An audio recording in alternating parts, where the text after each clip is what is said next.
Pues muchas gracias. ¿Nos puedes decir tu nombre y la fecha de hoy?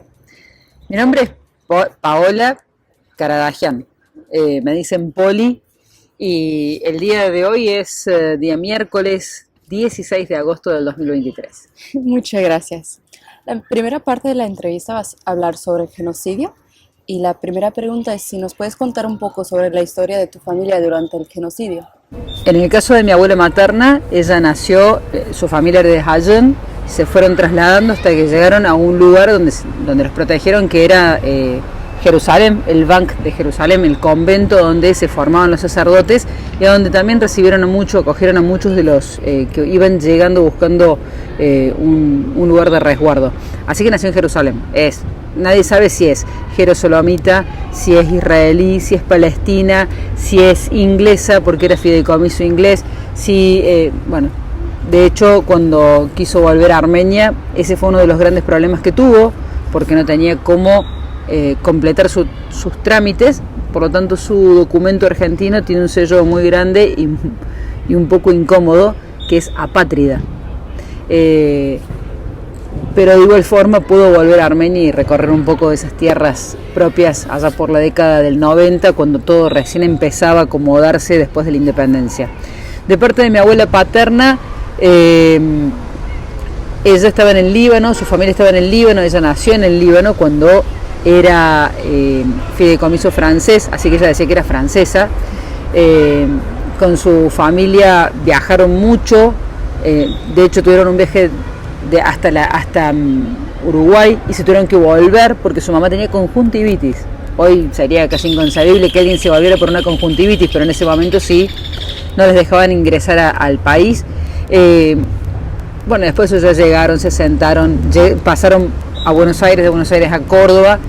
Mi abuelo paterno, él también era de Daná, se conocía con mi abuelo materno, se habían conocido, se cruzaron, se desencontraron, hizo un largo camino y su camino dentro de la etapa del genocidio fue un poco más dura que la del resto, porque él salía escapándose junto a su mamá y sus hermanos, y en el camino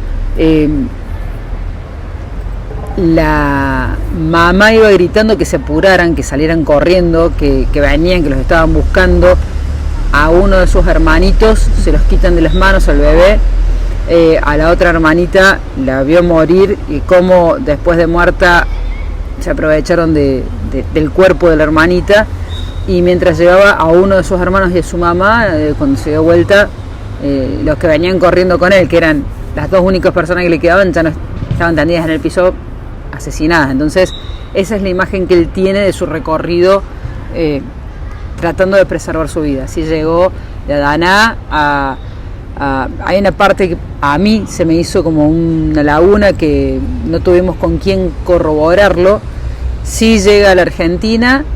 En la Argentina, en Buenos Aires, para en la casa de Martín Karadagian, que es un destacado y conocido deportista que hacía lucha libre, catch, muy famoso, muy querido, que después de haber ganado en distintas partes del mundo, él termina armando aquí en la Argentina un show que recorre Latinoamérica, que era llevar a la gente con personajes. Bueno, así que el apellido es conocido gracias a Martín Karadagian, el primo hermano de mi abuelo, y también contó historias en algún momento en la televisión, cuando se hizo la biografía de Martín Karadagian, de cómo había sido la vida de este pariente de mi abuelo que lo recibió, que era don Garabet Karadagian, carnicero, y decían que muchas veces cuando trabajaba en la carnicería él sentía que lo que estaba haciendo era, cada vez que depostaba esas vacas, él sentía que estaba sacándose toda esa ira que tenía contenida de todo lo que le había tocado vivir en aquel momento. Así, tantas cosas que a veces quedan guardadas y que uno no entiende, a veces charlando se descubre mucho de estos aspectos. Así sé que llegaron hasta por acá. Después mis abuelos se conocieron, se casaron, formaron familia, y acá llegaron una gran cantidad de nietos y hoy bisnietos de ellos. Muchas gracias. Y de parte materna, ¿cuándo llegaron a Argentina y cómo? Mi abuela tenía en su brazo un sello, un tatuaje que se les hacían en Jerusalén, a los que nacían allá y les ponían una cruz a los que eran cristianos y tenían la fecha de nacimiento, estaban como marcados. La fecha de nacimiento de ella era 1923. Dice que llegó con 6, 7, 8 años. Así que habrá sido, hagamos la suma, en el 29, en el 30, 31. Se instalaron aquí en Córdoba, está el centro de la ciudad de Córdoba, el punto cero, y frente a ese punto cero estaba en el punto cero está la plaza principal. Frente a la plaza principal había una sastrería de la familia Kralian, que era quienes recibían a muchas de las personas. De hecho, fueron los motores, los mentores de la Unión General Armenia de Beneficencia, que fue la primera institución armenia que se arma aquí en Córdoba, con el objetivo de generar vínculos, lazos y hacer la logística de la recepción de la gente, saber quién está llegando, cómo están llegando, manden cartas quiénes están viniendo para Córdoba, para organizar eso. Y después fue también el creador de el grupo que iba a terminar conformando lo que hoy se conoce como institución, la Colectividad Armenia de Córdoba, a partir de la cual está la iglesia, la escuela y las otras instituciones. Y mi abuela siempre cuenta que eran muy amigos con ellos, o sea que cuando llegaron deben haber sido el primer vínculo, y a partir de eso encontraron su lugar de residencia, donde hoy está el barrio, lo que antes era el barrio inglés, que después fue barrio Pueyrredón, y después le dicen muchos el barrio armenio, porque es donde está la mayor concentración de armenios, y donde, bueno, se fueron encontrando o reencontrando muchos, ¿no? Así que de parte de mi mamá fue por ahí. De parte de mi mamá, de su papá, los Eugenian, en este caso los Chobañán, de parte de mi abuela materna. De parte de mi abuelo materno, los Eugenian.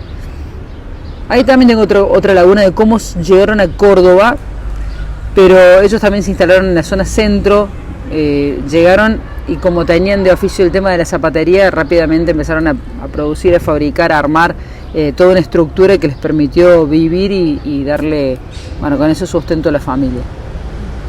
Muchas gracias. ¿Y cuál es tu pueblo ancestral en la Armenia histórica, de parte de paterno? Me contaste de parte materna, creo, pero no de parte paterna, no sé si sabes. De parte paterna, mi abuelo era de Daná. Mis dos abuelos son de Daná. Los dos son de Daná. Mi abuelo, de parte de mi papá, siempre decía que tenían como una raíz de Hajan, sí. Y de parte de mi abuela materna también decían que eran Hajan, sí. Bueno, uno se queda con eso, a veces porque terminan haciendo como especie de clubes con eso, ¿no? Yo soy Hajan-sí, bueno, yo soy cordobés, yo soy porteño, yo soy santafesino, bueno, yo soy Hajan-sí, Harper-sí, sí, y ellos era como la diversión que tenían, era ir refrescando de dónde era cada uno. Uh-huh. ¿Y sabes qué se dedicaban en Armenia como su trabajo? Y ellos eran chicos, así que no sé qué hacían los abuelos. ¿O su familia, como más de sus antepasados? No, pero buena pregunta. Y muchas gracias. ¿Nos puedes contar sobre algunas historias que te han contado tu familia sobre las experiencias de tus antepasados en 1915? Uno de ellos, mi abuelo paterno, sí estuvo, y es lo que te contaba al comienzo del relato, cómo había sido su experiencia de salida. El otro era muy chico y logró escaparse y llegó a esta botica a trabajar, y las chicas, las abuelas, ellas tuvieron la inmensa fortuna, una de nacer ya en el Líbano y la otra de nacer directamente en el Banc de Jerusalén, pero ninguna historia. Nosotros hicimos un experimento con los primos que fue poner una cámara y de a ratos un teléfono en diversas oportunidades para ver si lográbamos que contaran cosas. Ninguno pudo atreverse a contar más de lo que ya sabíamos.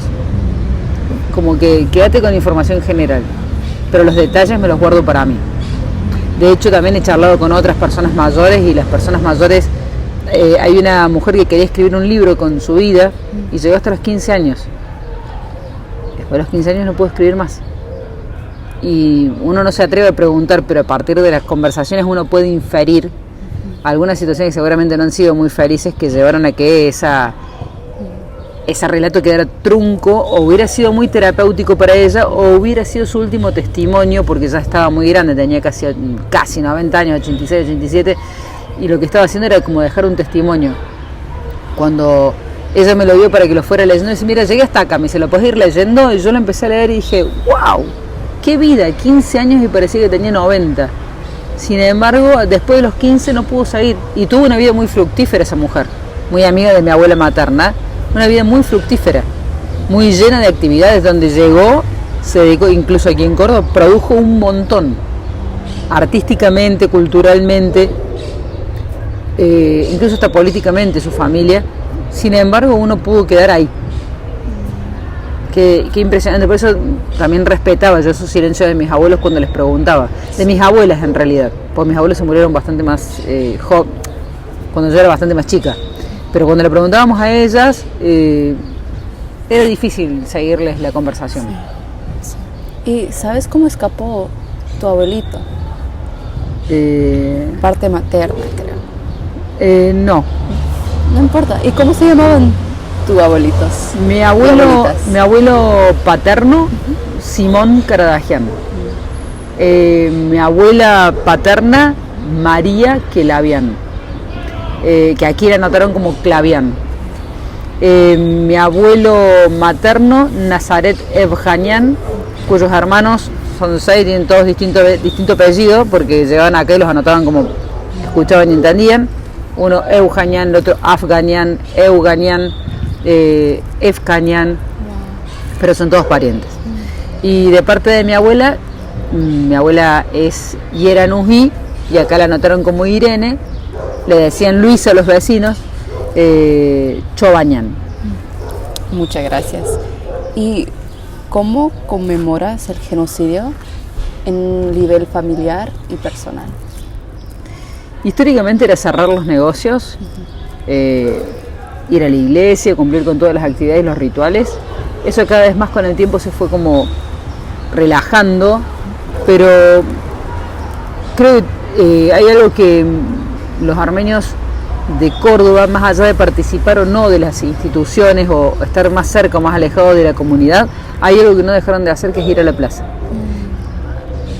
Me enojé con vos, o me fui a vivir muy lejos, o no participo porque no tengo tiempo, o no me interesan las instituciones, pero el 24 de abril en la plaza hay mucha gente que siente que tiene esa obligación y esa responsabilidad, y creo que es nuestra forma también de acompañar, y nuestra forma familiar es participar, y en mi caso particular, no solo participar, sino ser parte de la organización en cualquiera de sus aspectos y hacer lo que haya que hacer, colaborar en lo que haya que colaborar para que tenga trascendencia. Muchas gracias. ¿Y qué significan las memorias del genocidio para vos?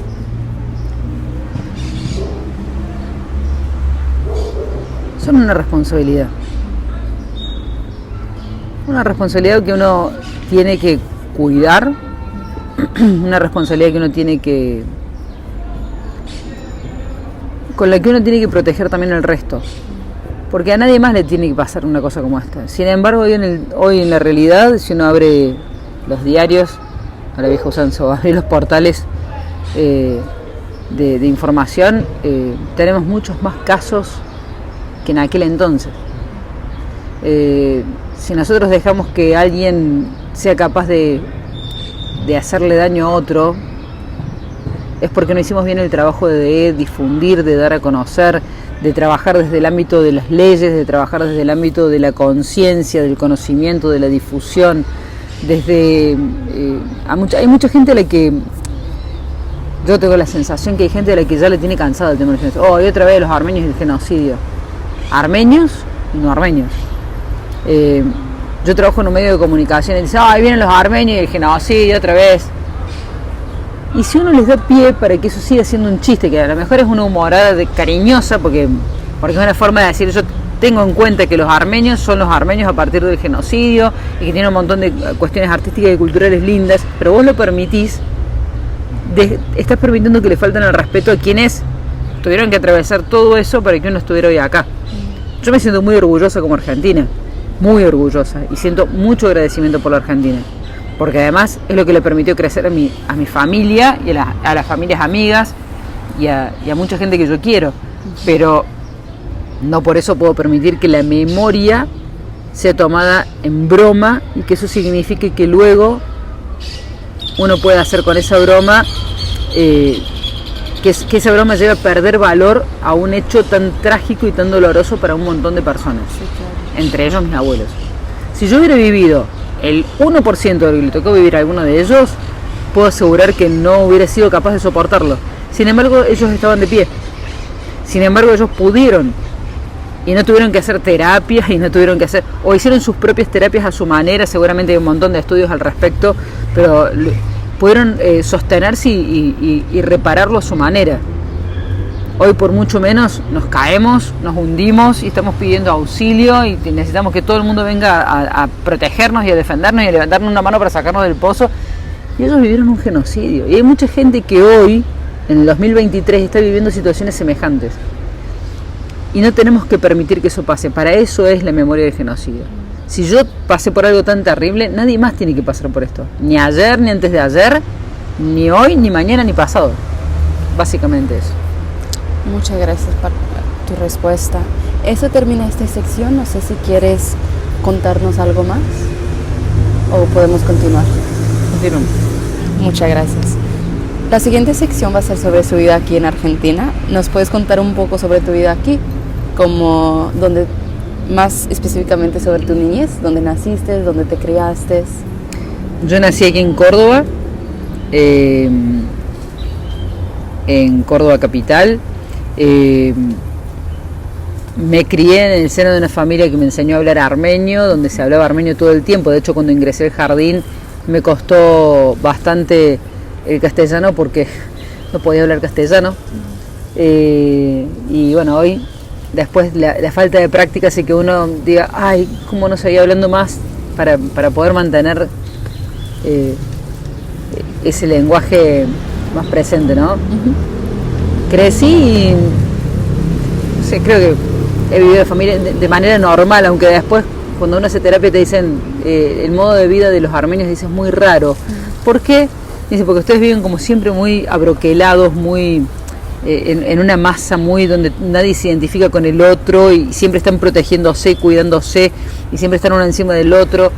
Y creo que tiene que ver con esta cuestión de replegarse, ¿no? Protegerse, de cuidarse, donde siempre los abuelos están a la cabeza de todo, o por lo menos en muchas de las familias que tengo en mi entorno y en la mía en particular, eso, que mis abuelos han sido la cabeza de todo, las abuelas han sido las convocantes y no existe familia si no contamos con ellos. Así que yo creo que mi familia y mi historia es hermosa gracias a ellos. Gracias a ellos.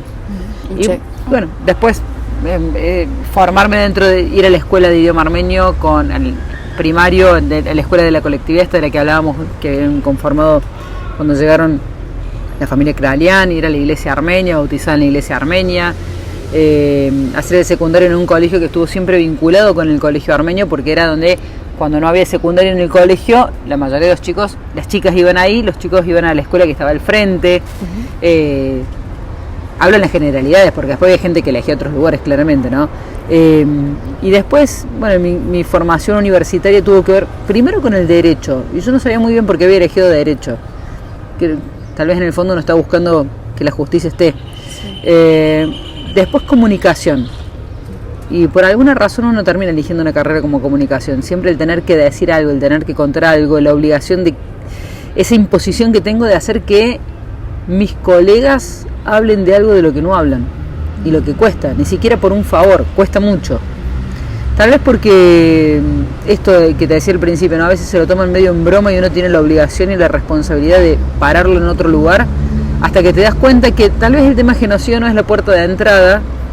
El tema de puerta de entrada es lo cultural y fundamentalmente lo gastronómico, y hoy siento que bueno, que esos han sido como buenos eslabones como para sortear y poder ingresar y terminar hablando de temas como estos, y particularmente en estos últimos tiempos uno termina notándolo tristemente, porque el tema de Artsaj fue un tema que uno hubiera pretendido que tuviera más trascendencia en los medios y no se lograba, y mira que había gente que tenía influencias y vínculos y relaciones y pautas y no se lograba, por lo menos aquí en Córdoba, ¿no? En Buenos Aires sí se pudo un poco más y tuvo que ver con mucho esfuerzo de, bueno, está bien, a ver, entremos por otro lado, por la cultura, por la gastronomía, por acá, por allá, y también Artsaj.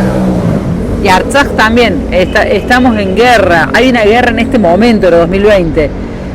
Estamos en una pandemia y de la pandemia se habla, y también hablemos de lo que está pasando con esta gente, hoy lo que está pasando con el bloqueo 2023, estas cosas que bueno, que requieren que se hablen, y que no solamente pasa con los armenios, pasa con otros pueblos en otras partes del mundo, y también hay silencio sobre eso. Es como esta cuestión tan discriminativa en términos de comunicación. Muchas gracias. Y retrasando un poquito más para tu niñez, ¿dónde trabajaron tus padres de niña? Mi mamá peluquera, mi papá era metalúrgico. Mi papá, hay muchos, aquí en la Argentina muchos eran, el primer trabajo siempre fue de operario en alguna fábrica, en general, los primeros trabajos. De operario en una fábrica, pasó a tener su emprendimiento. Las máquinas que habían quedado de la fábrica de mi abuelo materno pasan a mi papá, que empezó a fabricar zapatos.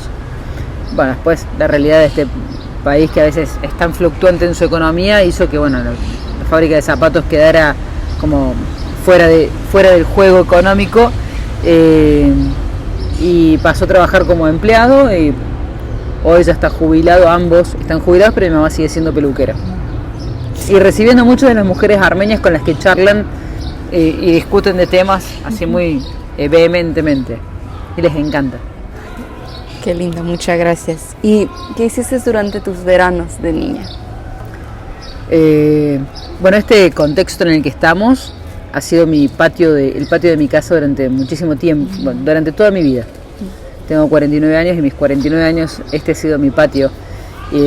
Además del de mi casa, el lugar donde uno viene y puede hacer un pocito y poner una planta y la cuidamos entre todos, el lugar donde está la pileta, y uno cada vez que chapotea sabes que te estás encontrando con un amigo, casi como un hermano o una hermana, donde uno ha formado amistades, vínculos y familia, donde aprendimos a bailar, donde aprendimos con nuestro conjunto de danzas, que hoy es nuestro orgullo, el conjunto de danzas Ararat, donde aprendimos a cantar, porque en diversas oportunidades hubo coros, habían canciones, además de lo que aprendimos en el colegio armenio Sahak Mesrok, ¿no? Donde aprendimos a ser scouts, porque se armó un grupo scout hermoso, y el grupo scout Ararat nos permitió, que hoy se reformuló y se llama Sardarabat, pero nos permitió aprender mucho sobre la naturaleza, cuidar, hablar de armenidad y de un montón de otros aspectos, donde uno también aprende a ser referente, ser líder, aprende a ser parte de un equipo, aprendes a trabajar en equipo, a encontrarte con pares de otros lugares, a conocer historias de gente de Sudamérica o de otras partes del mundo, porque es lo que te va permitiendo esta actividad desde la infancia y de la juventud. Y donde también aprendí a hacer revista, radio, todo lo que me gustaba a mí de la comunicación. También los primeros pasos siempre se dieron acá en esta casa.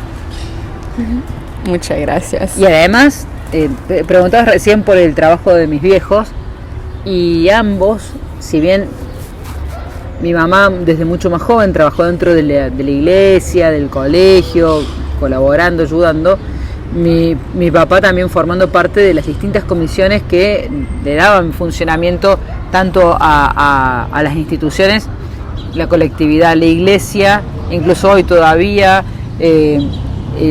la UGAP también, y eso, bueno, a uno también le va dando como te va sembrando esa responsabilidad, ese respeto por el trabajo que hacen otros y tratar de sostenerlo. Y también es respetable aquel que elige otro camino, otro lugar a donde desarrollarse, pero cada tanto pasa y se encuentra con sus raíces, abreva en ellas y después sigue camino. Gracias. Y nos contaste que te creaste aquí en comunidad armenia, ¿verdad? Sí. ¿Nos puedes contar un poco más sobre cómo fue vivir aquí y crearte aquí? En ese tiempo, que cuando uno era chico, todos vivíamos cerca. El que más lejos estaba a 15 cuadras. Entonces 15 cuadras era nada. Nos llamábamos y estábamos acá, hacíamos deporte, las chicas jugábamos al vóley, los chicos jugaban al fútbol. Todo el tiempo estábamos acá adentro y gestando cosas. Desde hacer una choza en el árbol del fondo, en el árbol grande, hasta venir en verano a las 10 de la mañana, salir todos rojos de estar al sol y volvernos a casa 2, 3 de la mañana, de haber estado jugando y que un papá se haga cargo de todos para llevarnos después de vuelta, cuando en realidad ya más grande, después cada uno se volvía y habíamos estado acá. Es el lugar seguro, el lugar donde todos saben quiénes están, con quiénes están. Sigue siendo, por suerte, todavía ese lugar, ¿no? Ese lugar que uno también quiere para sus hijos. Hace un tiempo estábamos charlando, la mayoría de los que formamos parte de ese grupo, y decíamos, algunos se habían alejado por trabajo, por tiempos, por distancia, porque después se van cambiando de residencia, se van más lejos.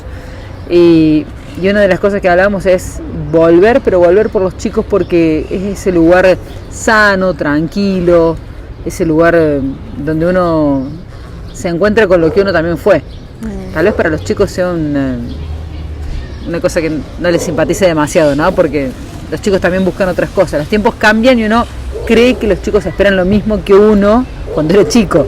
Pero bueno, en principio es el lugar más sano y seguro que uno les puede ofrecer. Después ellos irán eligiendo o modificando el lugar, ¿no? Que también sería muy hermoso que eso sucediera. Gracias. ¿Y de niña te relacionaste mucho con personas que no eran armenias? Sí, tuve vínculo. Creo que en la infancia uno fue demasiado cerrado.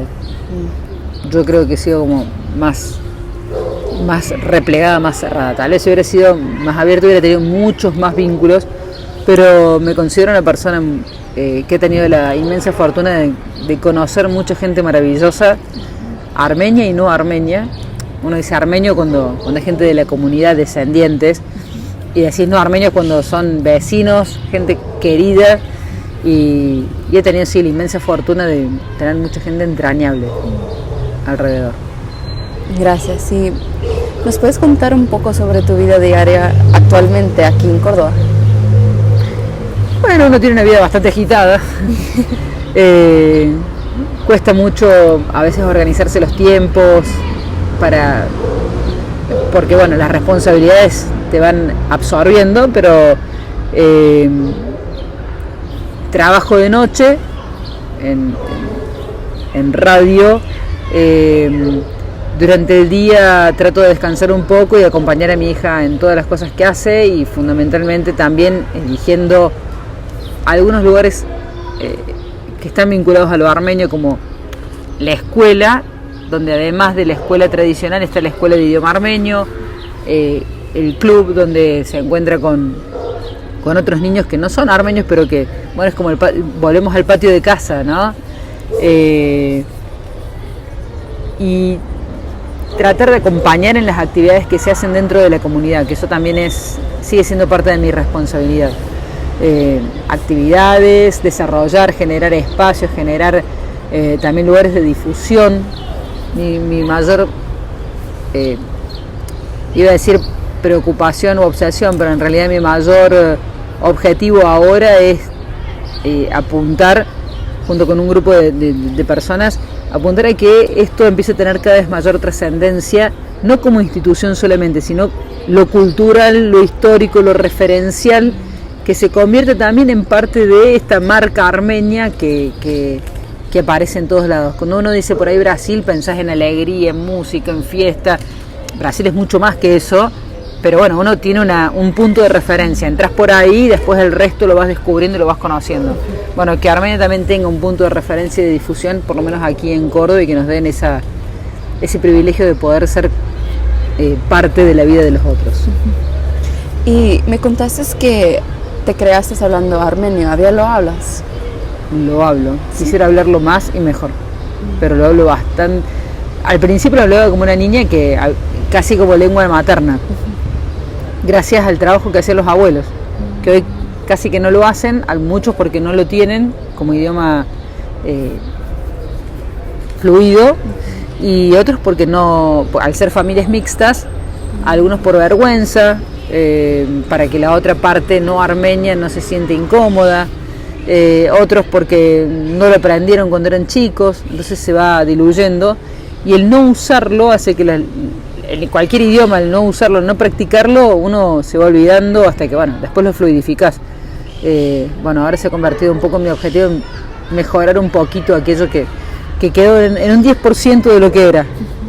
¿Y lo enseñas a tu hija? ¿Tienes nomás una hija o tienes más hijos? Una hija, una niña que cumple 9 años ahora en septiembre, que me sorprende muchas veces con digamos, está en tercer grado del armenio, hizo jardín, hizo tercer grado del armenio, y hemos recibido aquí en Córdoba familias sirias con niños pequeños, y ella pretende ese vínculo como todos los niños, y los niños se entienden en cualquier idioma, pero verla a ella hablar fluido en armenio me emociona, y siento que el trabajo no ha sido en vano. El trabajo en casa, pero también el trabajo en la escuela, porque muchas veces, muchas familias no llevan a los chicos a la escuela de idioma armenio. Y el trabajo que se hace históricamente siempre fue excelente, profundo, y hoy más que nunca, mucho más didáctico, mucho más pedagógico, mucho más divertido, porque sabemos que los tiempos han cambiado y que los chicos tienen otros intereses, tienen otras cuestiones que les atraen. Bueno, sobre eso trabajan. Y el trabajo que están haciendo es realmente fascinante, y lo pude ver plasmado en ella cuando hablaba con estos niños en un armenio bastante fluido para alguien que no lo tiene como lengua nativa. Así que bueno, yo celebro el trabajo que hacen en la escuela armenia de Sahak Maesroven, Gustavo, que además lo conozco, lo quiero. Son 4 docentes, Gustavo, Kayané, Betu y Vivi, y todos nacidos acá. Muchos en segunda generación y otros en tercera. Entonces vos decís, si están pudiendo hacer un trabajo tan intenso y tan interesante, merecen ser reconocidos, ellos como todos los que ya han pasado anteriormente, ¿no? Que han sido muchísimos. Muchas gracias. Y actualmente participas en algunas organizaciones armenias. Sí. Trabajo en el colegio en el nivel secundario de la escuela. Doy cultura armenia a los chicos de primer y segundo año. En un momento pensé yo dejarlo porque hay mucha gente también para seguir esta tarea, pero es como una forma de mantener aceitado el mecanismo y no perderse de nada, ¿no? Los chicos todo el tiempo están preguntando, te están motivando, te están activando cosas nuevas, y no quiero perder eso. Trabajo dentro de la Unión General Armenia de Beneficencia, pero lo hago como de manera colaborativa. Trabajé muchos años desde roles puntuales, prefiero hacerlo de manera colaborativa para poder ir aportando desde donde uno sabe que puede aportar algo y ser más eficiente. Uno cree que es eficiente, eso después lo juzgan los otros, ¿no? Y donde uno pueda aportar un granito de arena. Muchos años hice radio armenia pensando en el oyente que no es armenio, porque el oyente armenio siempre va a escuchar música armenia, va a decir, uy, mira música armenia, y te quedas escuchando, uy, mira un apellido terminado en yan, uy, mira, esto no es armenio.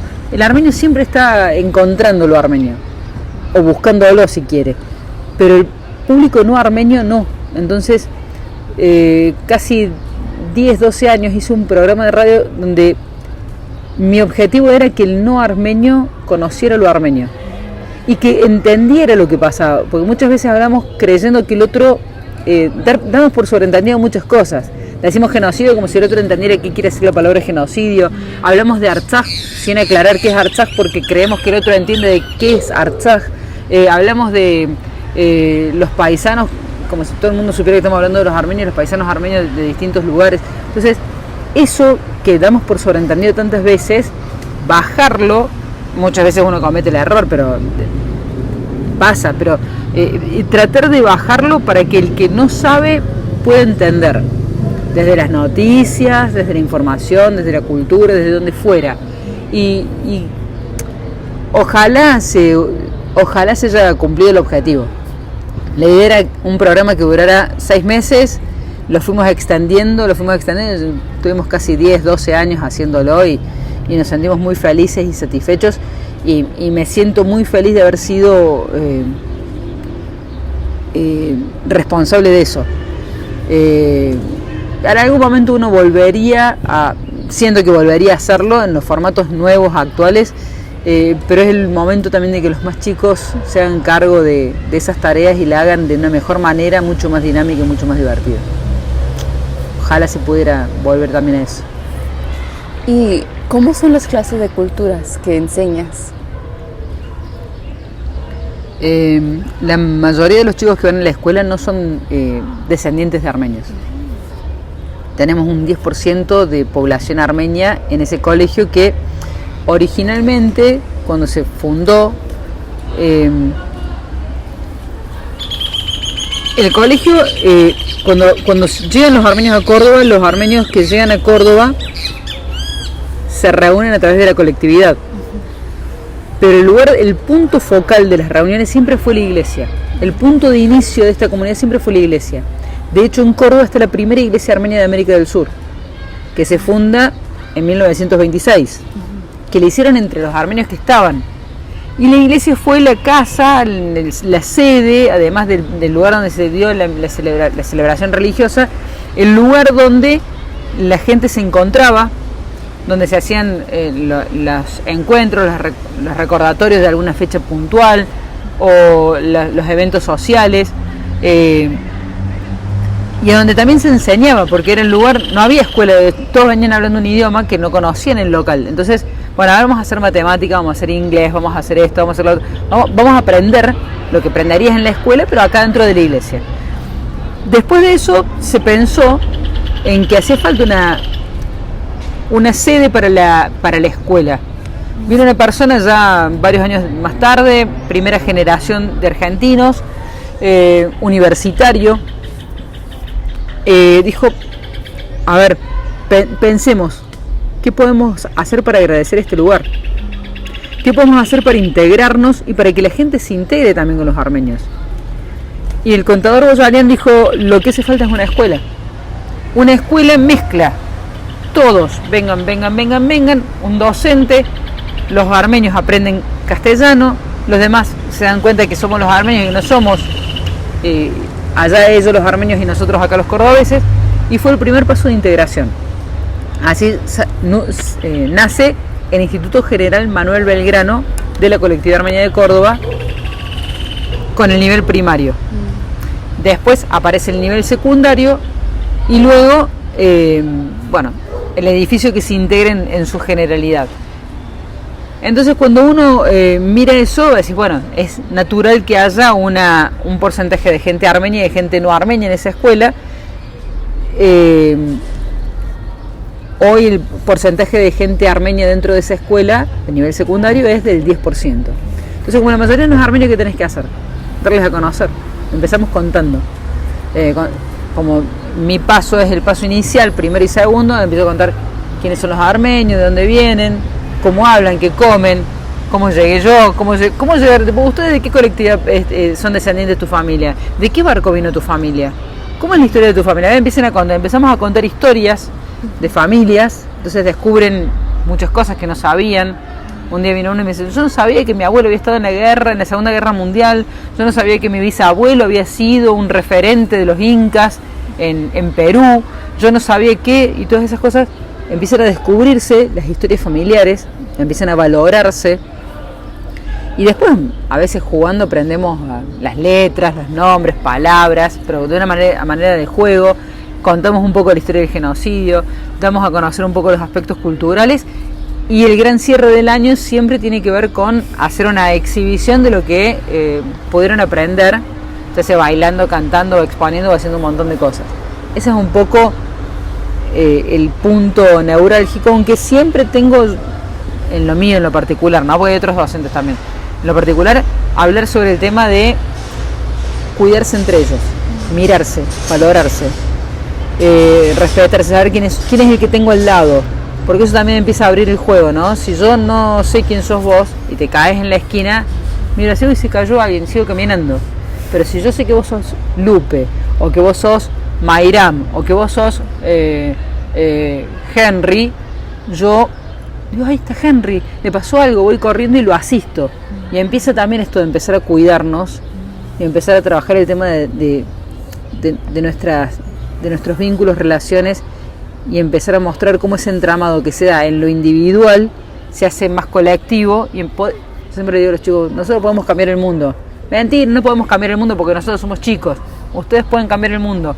Sí, no, yo no soy. Ustedes son superhéroes y pueden cambiar el mundo. Y me miran, ¿cómo podemos cambiar el mundo? Y si vos cambias tu lugar, tu forma de tratar al que está al lado, y el que está al lado la cambia para con vos y con el que está al frente, y armamos redes y todos vamos haciendo lo mismo, en esa inmensidad empiezan a hacer una pequeña célula que va a cambiar el mundo. Puede ser, me dice. Así que bueno, un poco es el intento. Todos hacemos un pequeño esfuerzo desde nuestros lugares, todos, los que están viendo, los que están en su casa, los que están, todos, desde algún lugar intentamos hacer algo para que el mundo sea un lugar mejor todos los días. Muchas gracias por esa linda respuesta. ¿Y has vivido o visto algún evento político o social que lo consideras parte fundamental de tu vida? Sí, muchos. Acá en Argentina, políticamente hubo relacionado con lo armenio o relacionado con lo político. ¿Cuál? La Argentina está llena de hechos políticos todo el tiempo. Todo el tiempo. Donde uno tiene que tomar posición, no partido, tomar posición respecto de las decisiones que toman a nivel político. Y no tengo participación en organizaciones por fuera de lo armenio. Eso sí, ahí no es que esté en contra de ellos, simplemente yo tengo mi tiempo dedicado en esto.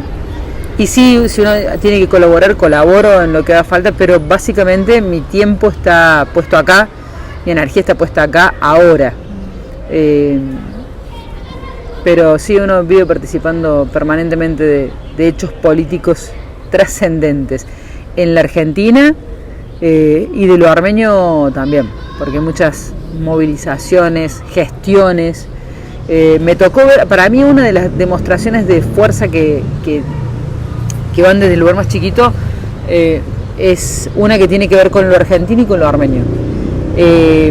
Para que las Naciones Unidas pudiera activar el informe Whitaker y pudiera eso darle lugar al reconocimiento del genocidio armenio por las Naciones Unidas, hubo que hacer una movida importante. Y esa movida nace en la Argentina, de la mano de Leandro Despuy, que era canciller, de la mano de Roberto Malhasian, que era un referente de la comunidad armenia, de acá de la Argentina, de Buenos Aires, y de Ricardo Issa, que era un referente también del ámbito jurídico, al igual que Roberto, desde Córdoba. Y desde ese lugar, ellos fueron a las Naciones Unidas, y fueron a pelear, y fueron a hablar, y fueron a debatir, y casi cuando parecía que todo estaba perdido, hicieron su último giro en esa tuerca para que finalmente se pudiera dar ese hecho trascendente. Año 1982, si no me equivoco, alguien seguramente debe tener más fresca esa situación. Y conocer esa historia y ese hecho, a mí me quedó marcado. Yo era chiquita, tenía 7, 8 años y me quedó marcado. Yo decía, no puede ser, 2 argentinos, 3 argentinos, un canciller argentino, un hombre argentino que tiene la edad de mi papá más joven, o el otro de acá de Córdoba, vecino de mi casa, se fueron hasta allí y lograron eso que fue trascendente. A mí me ponía la piel de gallina y tenía 7, 8 años y no lo puedo olvidar ese hecho. Cuando estuvo Roberto Malhasian hace algunas semanas acá en el resto de UAP cenando, lo charlábamos y me dice, ¿vos te acordás de eso? Y te juro que para mí fue sumamente significativo, porque me di cuenta de que desde cualquier lugar del mundo uno puede generar un cambio para otro en otra parte del planeta, el efecto mariposa, ¿no? Pero que desde tan lejos pudiéramos generar un cambio en las Naciones Unidas Digo, quiere decir que uno puede cambiarle la realidad a cualquiera en cualquier parte, ¿no? Eso me conmovió, me parece que fue una de las cosas, ahora haciendo un poco de memoria de lo que me estás preguntando, ¿no? Claro. Me parece que sí, que es uno de los hechos políticos más significativos. Más allá de los que tenemos en la Argentina, que insisto, son permanentes, constantes, intensos, profundos. Y bueno, por ahí. Gracias. ¿Y cuáles son los desafíos que sientes que vives aquí en Córdoba como Armenia? Y muchos. Hacer que el sentido de pertenencia no se disperse tanto. Hacer que la gente de alguna manera, no sé si tenga un punto de encuentro como lo teníamos cuando éramos chicos, porque vuelvo a repetir, me parece que los tiempos cambian, las formas de las personas de vincularse, de vivir y a donde uno vive también van cambiando muchas cosas. Pero que no se pierda eso y que no nos olvidemos de quiénes somos y de dónde venimos. ¿Y cuáles son tus planes para el futuro? ¿Personales? Sí. No, personales es que seguir construyendo y creciendo mi trabajo, que mi trabajo sea significativo para las personas que lo reciben. Cuando uno hace radio y de noche, sabe que acompañás, sabes que uno puede ser útil, que en esa compañía pueden aparecer un montón de cuestiones importantes. De hecho, me sucedió y me conmovieron un montón de historias dentro de la radio de la madrugada. Creo que el trabajo de la comunicación puede servir para construir o para destruir. Y me gustaría estar del lado de los que construyen. Así que trato de ir buscando todo el tiempo, formándome con herramientas que me permiten seguir construyendo. Desde un lugar de escucha, desde un lugar de poder tener que decir, cómo decir, de poder ir mirando a las personas y mirando lo que pasa para que no se pierda. Básicamente por ahí. ¿Y te quieres quedar en Córdoba? En principio sí. En principio sí. Creo que es un lugar lindo donde se puede hacer mucho. Sí, en principio sí. Igual tampoco no he viajado tanto como para decir me gustaría ir a tal otro lugar. El 11 de septiembre me voy a Armenia, así que después te cuento. Sí, qué emoción. Ese concluye esta parte de la entrevista. No sé si quieres añadir algo más sobre tu vida aquí en Argentina. Creo que no. ¿No? Ok, no importa. Vamos a continuar la última sección, que es sobre tu identidad armenia. Y la primera pregunta es si te sientes cómoda y bienvenida aquí. Sí, me siento sumamente cómoda, bienvenida y siento que... sí, me siento en mi lugar. ¿Y me puedes contar más sobre tu viaje a Armenia? Nunca pensé que iba a ser el viaje a Armenia. Fue una invitación que me hizo la Unión General Armenia de Beneficencia Córdoba para acompañar a un grupo de jóvenes que durante todo un tiempo, un periodo, trabajan en el restaurante de comidas armenias, recibiendo gente, contando cosas, vinculando lo que cocinan los padres con lo que sirven los chicos. Y ellos, bueno, hacen todo ese trabajo para recaudar los fondos para poder viajar y tuve el privilegio que en esta oportunidad me invitaran a hacer la compañía, dicen que el adulto de referencia, pero va a haber un problema, me parece que los chicos me van a cuidar a mí para hacer este viaje que es, entiendo para ellos, para mí, para muchos, un viaje soñado, donde seguramente redescubriré, uno va con muchas expectativas y a veces, bueno, está bueno poder bajarlas para poder encontrarse y sorprenderse con todo lo que suceda en el paso a paso. ¿Y cuáles son unas de esas expectativas que tú tienes personalmente? Uno va a encontrarse con un monumento que en la imaginación de uno mide 200.000 metros de altura y tiene no sé, que se va a encontrar con un montón de dedes y nenés, o sea, abuelos y abuelas, que te vas a encontrar con la sandía más grande del mundo. Ya sabes cómo eran los tomate así de grande, que en verdad también están, pero bueno, que te vas a encontrar con los perfumes más parecidos a los de tu infancia, y que la música que uno escucha, que tenés guardada en tu memoria, la vas a escuchar en todos los rincones.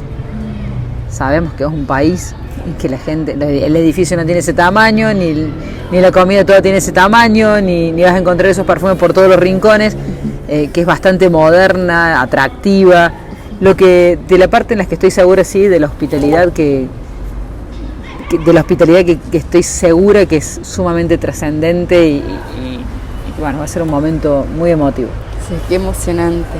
¿Y te sientes más Armenia o Argentina? No, yo creo que muchas veces te preguntan eso. Yo creo que es una de las cosas más difíciles de responder. ¿A quién querés más? ¿A tu mamá o a tu papá? Cuando sos chiquito. Y si venís de una familia normal, con cariño lógico, y te preguntan eso, ¿cómo no se responde eso? No se puede. O sea, lógicamente la Argentina es mi país. Córdoba es mi provincia y mi ciudad. Alguna vez soñé en involucrarme con la vida política argentina, esas cosas que uno delira de vez en cuando. Me hubiera encantado poder sumarme en alguna movida, hasta que uno después ve que la vida de uno va por otro lado, por lo profesional.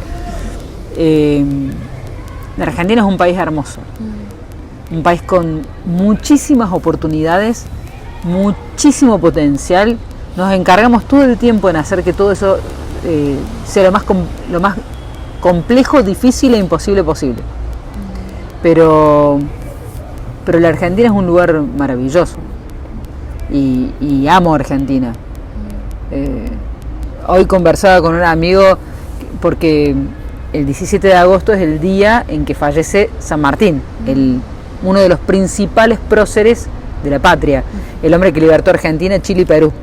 Y me decían si podía ir a hacer una locución. Mi trabajo es de locutor, entonces si podía hacer una locución en un acto de San Martín, y le decía, ¿cómo no? Si es uno de mis héroes favoritos. Me dice, no, prócer, no héroes. Le digo, todo el mundo tiene de héroes a Batman, Superman.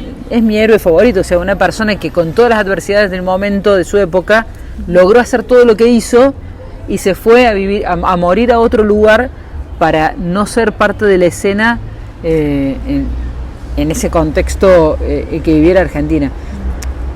Uno es argentino, ama la Argentina, la historia argentina, todo.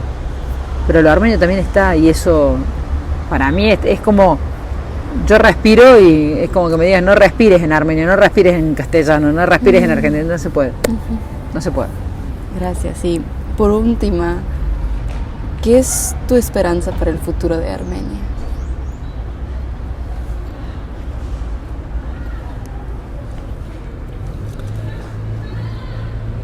Mi sueño es que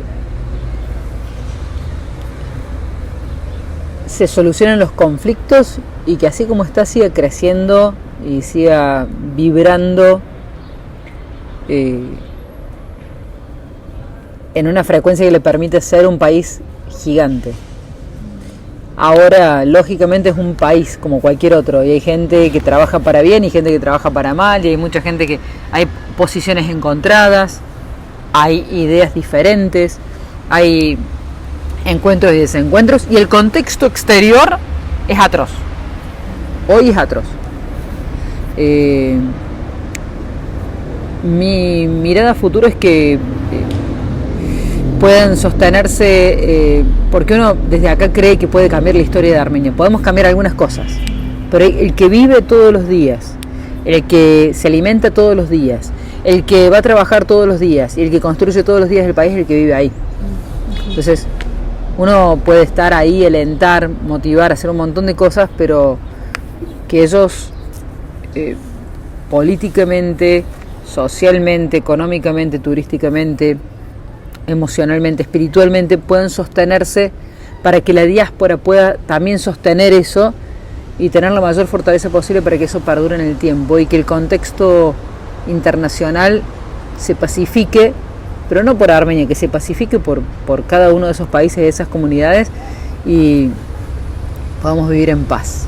Hoy mi sueño mayor es que podamos vivir en paz, porque lo que uno mira, si entras a mirar y dar vuelta a las páginas, no es muy alentador, es bastante triste, preocupante, y a mí te diría que hasta me da miedo.